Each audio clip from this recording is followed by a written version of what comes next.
My previous job was as a theatre lighting designer. I worked in lots of theatres in London and took several shows to the Edinburgh Festival as well. My previous job was working in clinical cytogenetics. So the clinical side means taking patient samples, so I was working up at Guy's Hospital. The cyto means cell, and the genetics, we were looking at their chromosomes. We were looking for any abnormalities that might explain why they'd been referred. My previous job was an events manager. I ran international sports events and tours for schools and clubs all over the world. So my previous job was a mechanical engineer. I worked on high-tech construction projects. In my previous job, I worked for Tesco Stores Limited up in Croydon and here in Sussex.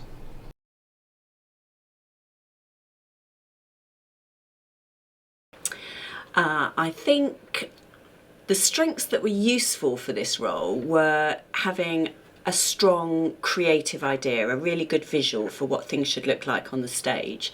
I also needed to be a good reader, to look at play scripts and be able to think about bringing them to life. Needed to have a good head for heights, because quite a lot of the time I was up on very tall ladders, rigging things in very high ceilings. And I think probably the most important skill was to be able to problem solve, to troubleshoot when things go wrong.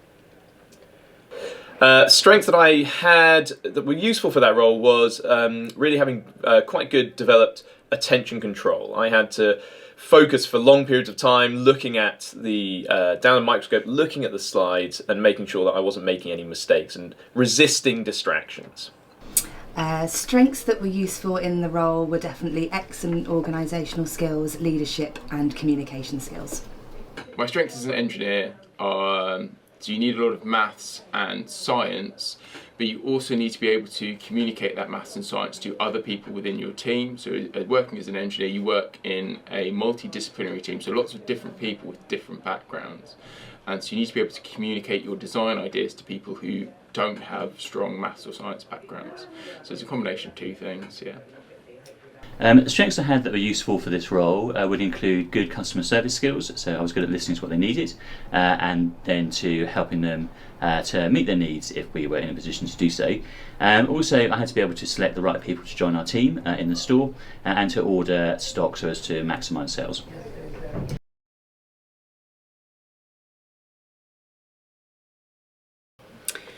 In my teaching role, I think there are lots of crossover strengths. So I think things like being able to read a text. I teach drama, I teach English, so I think I can deliver those texts in a different way because I've worked on the stage previously.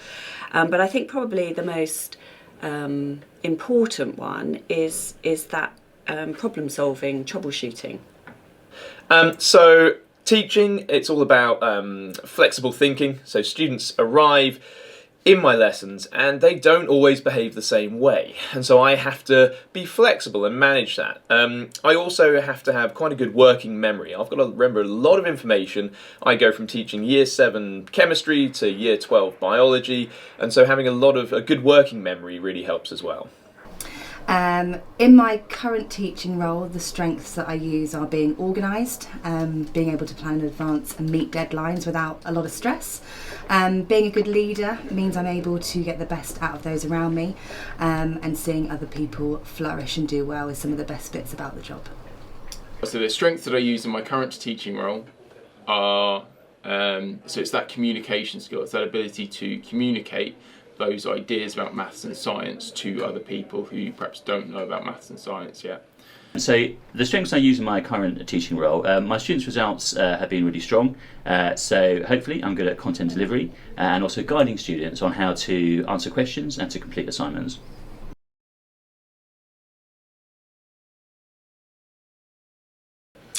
I think staying calm under pressure is a really good transferable skill from lighting design to working in a school. I think also having creative ideas, creative skills, creative approaches to doing things. So transferable skills that I took from my prior role to teaching, I would say probably it's that attention to detail. I really like being able to, especially in science, I get asked a lot of really good questions by students, and I like being able to be able to answer them in detail and actually explain it clearly. So I like knowing and paying attention to detail. I think it's important. The transferable skills that I can use in teaching from my previous role include being able to work with lots of different personalities, being able to listen and think carefully about my next steps of what I'm going to do, and being proactive and not reactive. So the transferable skills that I took from my prior role, so again, it's those strong maths and science skills, it's those strong communication skills. I often had to present my work to other people across large teams, which is often what we're doing in teaching, is we're presenting, or certainly I'm presenting scientific information to students, and that was something I had to do in my prior role. Okay, so transferable skills I use in teaching that I took from my work in retail management would be that retail management was great at teaching me about meeting deadlines. So missed deadlines was potentially kind of losing customers, whereas here it would represent not being ready for a group of students sitting there waiting for their lesson. In addition to that, it taught me about working with other people. So in our case, working with our younger people to get them great grades and set them up as well as possible for their next stages in life.